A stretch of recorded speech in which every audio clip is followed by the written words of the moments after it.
Hello दोस्तों, स्वागत है आप सभी का। आइए तो घटना चक्र हिस्ट्री का मॉडर्न इंडिया को आगे कंटिन्यू करते हैं। ये पार्ट 2 है। प्रश्न 16। बंगाल की निम्नलिखित फैक्ट्रियों में से एक जो पुर्तगालियों द्वारा स्थापित की गई थी, वह कौन सी थी? आपकी हुगली। हुगली में पुर्तगालियों द्वारा बंगाल में फैक्ट्री स्थापित की गई थी। पुर्तगाली गवर्नर नीनो दा कोन्हा ने मद्रास के निकट सेंट थोमी और बंगाल में हुगली में पुर्तगाली बस्तियां स्थापित कर भारत के पूर्वी समुद्र तट की ओर पुर्तगाली वाणिज्य का विस्तार किया। 1534 ईस्वी में पुर्तगालियों ने बंगाल के शासक गयासुद्दीन महमूद शाह से सतगांव चटगांव में अपनी फैक्ट्रियां स्थापित करने की अनुमति प्राप्त कर ली। इसके बाद संपूर्ण बंगाल में अनेक पुर्तगाली बस्तियों की स्थापना की गई। चटगांव, जिसे पुर्तगाली महान बंदरगाह के रूप में अभिहित करते थे, उनके द्वारा प्रयुक्त किया जाता रहा। किंतु 16वीं सदी में सतगांव का पतन हो गया और उसका स्थान हुगली ने ले लिया। चिनसुरा में डचों ने गुस्तावुस किले का निर्माण कराया था। श्रीरामपुर डेनिस का प्रमुख केंद्र था। अगला प्रश्न। पांडिचेरी वर्तमान पुडुचेरी के संदर्भ में निम्नलिखित कथनों पर विचार करें। पांडिचेरी पर कब्जा करने वाले पहली यूरोपीय शक्ति पुर्तगाली थी। ये तो स्टेटमेंट एकदम सही है। पांडिचेरी पर कब्जा करने वाली दूसरी जो यूरोपीय शक्ति फ्रांसीसी थे। ये गलत है। अंग्रेजों ने कभी पांडिचेरी पर कब्जा नहीं किया। ये भी गलत है। ऐसा हो ही नहीं सकता कि अंग्रेज कब्जा ना करें। आइए इसका वो देखते हैं एक्सप्लेनेशन। पांडिचेरी में सर्वप्रथम पुर्तगालियों ने अपना उपनिवेश स्थापित किया था। पांडिचेरी में इसके बाद डेन्स और डचों ने अपनी व्यापारिक कोठियां स्थापित की थी, जिसके बाद 1673 ईस्वी में फ्रांसीसियों ने यहाँ अपनी बस्तियां स्थापित की। अंग्रेजों ने भी 1793 ईस्वी में पांडिचेरी पर कब्जा कर लिया और फिर 1814 ईस्वी में हुई पेरिस की संधि के तहत इसे फ्रांस को सौंप दिया गया। अगला।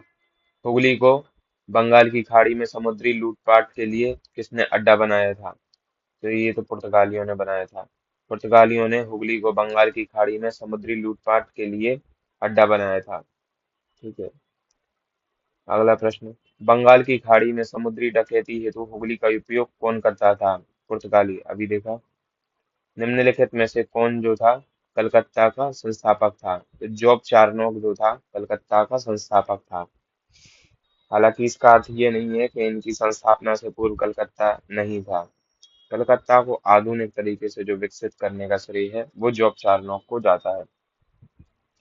कासिम बाजार की फैक्ट्री के प्रमुख जॉब चार्नोक ने अंग्रेजों के व्यापार केंद्र के लिए हुगली के स्थान पर सुतानुती अथवा सुतनोती कलकत्ता का स्थल को चुना। उसे ही कलकत्ता का संस्थापक माना जाता है।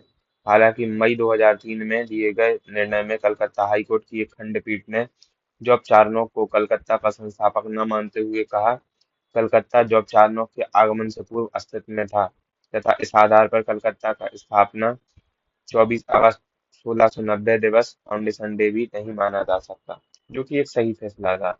ऐसा थोड़े है कि कोई व्यक्ति आके हमारे शहर की स्थापना करे और उससे पूर्व अस्तित्व में ना था।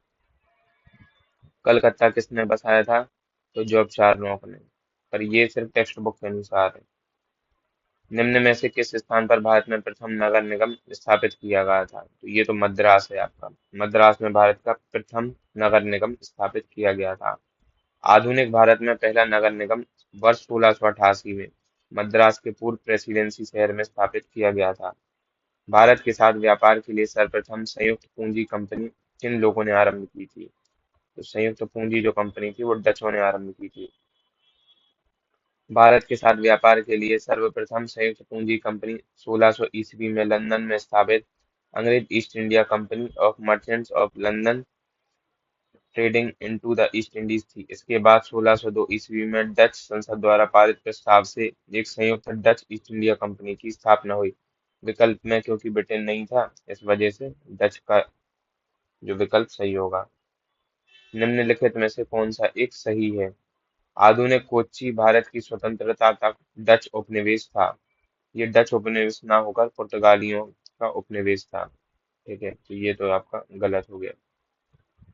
डचों ने पुर्तगालियों को पराजित किया और आधुनिक कोच्चि में उन्हें फोर्ट विलियम का निर्माण किया। ये स्टेटमेंट आपका बिल्कुल सही है। आधुनिक कोच्चि पहले डच उपनिवेश था जिस पर बाद में पुर्तगालियों का अधिकार हो गया। गलत। आधुनिक कोच्चि कभी भी ब्रिटिश उपनिवेश का भाग नहीं था। कभी भी इस तरीके का प्रश्न आए कि ब्रिटिश उपनिवेश कभी भी नहीं था, ये हमेशा गलत होगा, क्योंकि अंग्रेजों का जो है पूरे भारत में किसी न किसी कालखंड में उपनिवेश कोई ना कोई स्थान रहा ही था।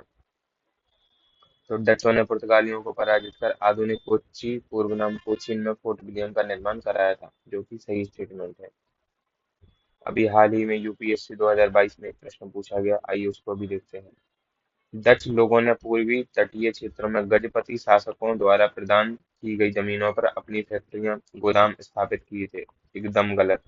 जो गजपति शासकों का जो है कालखंड और डचों का कालखंड जो है टाइम पीरियड, वो बहुत डिफरेंस है उसमें। दूसरा, अल्फांसो डी अल्बुकर्क ने बीजापुर सल्तनत से गोवा को छीन लिया था। सही स्टेटमेंट है। 1510 ईस्वी में बीजापुर सल्तनत से गोवा को अल्बुकर्क ने छीन लिया था। अंग्रेज ईस्ट इंडिया कंपनी ने मद्रास में विजयनगर साम्राज्य के एक प्रतिनिधि से पट्टे पर ली गई जमीन के एक प्लॉट पर फैक्ट्री स्थापित की थी। सही स्टेटमेंट है। इसका 2 और 3 सही है, पहला जो है गलत है। डचों ने पूर्वी तट पर पहले कोचीन को पुर्तगालियों से छीना और बाद में आंध्र और उड़ीसा के तट पर अपनी फैक्ट्रियां स्थापित की, जो 17वीं शताब्दी की बात है। जबकि गजपति शासकों की जो शासन है 16वीं शताब्दी में ही समाप्त हो गया था। अतः जो कथन पहला है वो तो गलत है। 1510 में अल्बुकर्क ने बीजापुर सल्तनत से गोवा छीन लिया था। अतः अतः कथन दूसरा सही है। अंग्रेज ईस्ट इंडिया कंपनी ने विजयनगर के नायक से पट्टे पर जमीन लेकर मद्रास में एक फैक्ट्री की स्थापना की थी।